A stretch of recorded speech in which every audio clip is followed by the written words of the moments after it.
Hi there. I saw Avengers Endgame just the other night, and it was great to finally be able to see it. I haven't been able to for a bit because it's hard when you have a husband who's ambivalent about superhero movies and a son who's 12 who is also pretty ambivalent about superhero movies. They tend to prefer actual science to people going around doing magical type things in capes. But for someone who wanted to be a superhero since she was about 5, yeah, that's all my kind of thing. So I love it, and I was happy to see it. I hadn't seen a lot of Marvel in the past few years, and so I had to catch up quickly because I knew I needed to see all that stuff before I saw Endgame. But that was really good, and yeah, it was so enjoyable, especially since I had literally only just seen Infinity War for the first time like 2 days before, and that was great. I didn't have to wait very long to find out what happened, so that was fantastic. I'm guessing everybody has already seen this apart from me, so but I will start just by saying that I gave it 4 out of 5 stars. I thought it was really good and definitely deserves to be the best Marvel movie ever, which looks like it's definitely become that. So yeah, I will go into spoilers now, so if you haven't seen it yet, I advise you to go and see it because you will be spoiled by someone. For me, I was spoiled a little bit. I had already figured out something that happened, and that was probably the main part at the end there. But I'll start at the beginning. It was hard. I mean, I knew when they first went to find Thanos early in the film that obviously wasn't going to be defeating him because it's far too early. It was interesting though having them spoilers. Yeah, it is spoilers now, so don't listen to any more if you don't want to know. Having them kill him that early on, but the idea then, okay, that doesn't solve anything, and waiting 5 years, that was unexpected. That's a long time to wait with nobody around, but to see what it had done to the characters and where their arcs had left them and what they'd gone through as a result of that was interesting, particularly when it came to Thor, and his size was quite large, his girth. That was very funny, and I love those scenes with him in New Asgard, which I thought was really cute. But of course, with the Hulk's character, or to Bruce Banner, he actually seemed a little better because he's now half Hulk, half Bruce, and seems to be coping really well with that. So he must have found some kind of Zen place or something that enabled him to channel both sides of him together. And Black Widow's not doing that well by the looks of it, and of course Hawkeye isn't because he's lost his whole family. So it was good to see them all, just what was happening to them in the lead up to this, and the idea too that I really enjoyed Ant-Man. I thought that was good fun. So that Scott Lang was a pivotal part in them being able to actually move forward with this. I very much enjoyed, and the time machine, all the movie jokes, because that is a thing when you see movies like Back to the Future. You're saying, yeah, things are different when they get back, but are they, is it going to be a perpetual time loop if you've got this thing happening, and then if it doesn't happen, if you don't go back in time to stop him, then he doesn't get stopped, so it all just keeps going around and around in circles with a loop. So yeah, the idea that they had to bring people back to the time that they were in at that point, the 5 years ahead, that seemed to cover a whole heap of problems. So I did like that. I liked the fact that Tony Stark and Pepper had a little girl.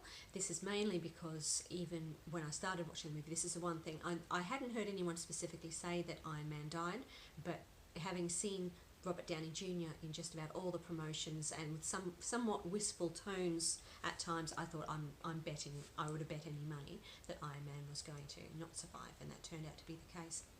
So it was nice to see them have a child and know that that child wasn't going to cease to exist because they changed the future, which was a big relief. So that Pepper has a good little girl to go on with.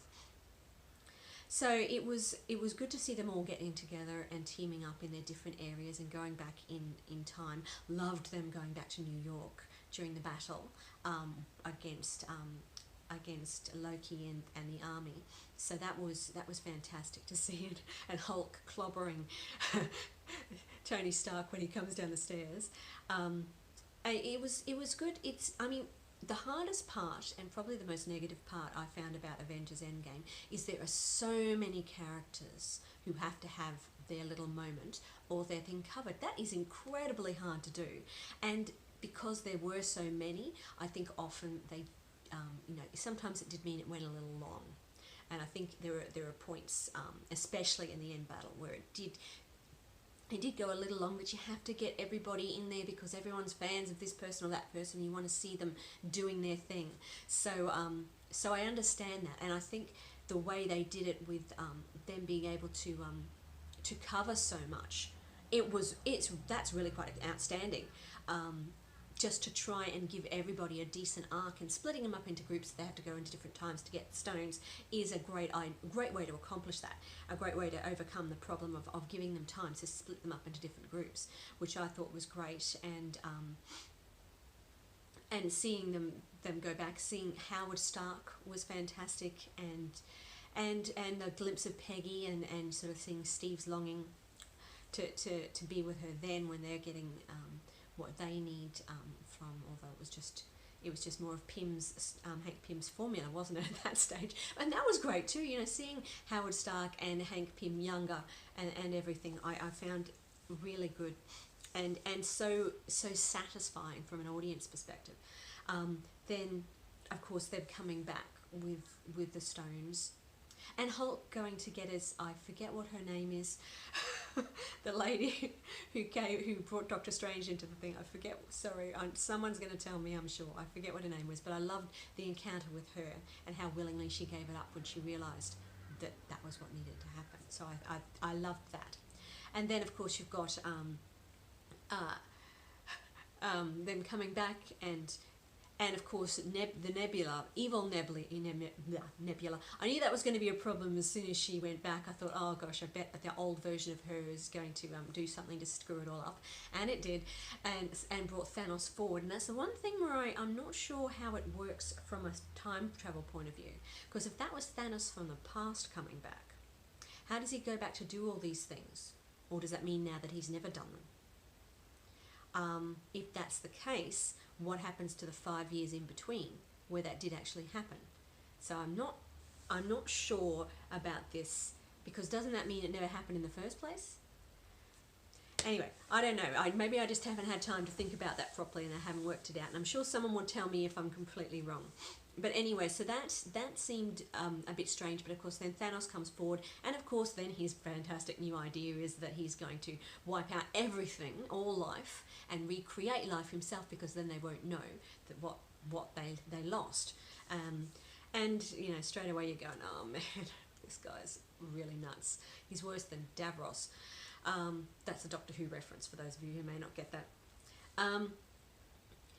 So you've got Thanos saying that, and then of course fighting the Avengers that are there, and of course the most fantastic moment in the film is when you hear Cap's down and out, and you're thinking it's just the end when you hear Sam's voice over the radio or the intercom, whatever, walkie-talkie, whatever you want to call it, that he's there, and suddenly the portals start opening, and you know what's coming, and everybody comes through. That was a fantastic moment with all these great superheroes coming through, and again everybody getting their moment in the sun. Again, yeah, probably a little too long, but I guess you want, after all that, you do want it to be a big battle, and there are so many people to cover, but seeing everybody come together like that, and of course how stressed you do get, because knowing that this is Endgame, I'm figuring Thanos is going to be defeated, but watching the gauntlet go from person to person, so they're all trying to get it away from him, it's like, no, we've got to keep it away from Thanos. And then when he gets it at the end, of course it's a great moment when suddenly you realise Tony's got the stones, and his great line, fantastic. And then of course Thanos fading away, with everyone fading away who was bad, all the bad guys. And then of course you've got Tony dying, which was a very poignant moment. I love the fact that Pepper was there, and she could just say, sort of let him go. I was really disappointed, I must confess, that Vision didn't come back in some way. I wanted him so much back because I love Vision. And of course, Black Widow dying. I loved the scene where she and Hawkeye are each trying to kill themselves before the other can. It shows really their love, those two, and I think that they've always made such a great team together. But of course, Black Widow does have a movie coming, doesn't she? So I'm guessing unless it's set in the past, she must come back in some way. And it'll be interesting to see how they deal with that. So that will be interesting to encounter what they do, because I've been wanting a Black Widow movie for years. So it'll be great to get that, that's for sure. But I thought they tied it off well. Although I found the Captain America thing, I understood why he did that. But it almost seemed like a double ending. But still a satisfying one. I mean, it's nice that he got to go back and spend all those years with Peggy, who was the love of his life. So I guess that was good. And tied them up.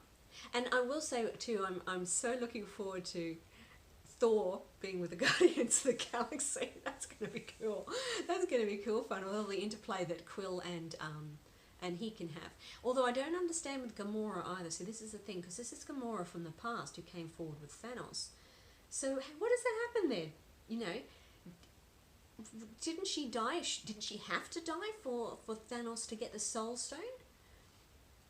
That seems unresolved to me. So I don't understand what the deal is with that. So again, maybe I'm missing something. If I am, tell me in the comments, explain it to me, because I'm just not sure about that. But anyway, so 4 out of 5 for me with Endgame.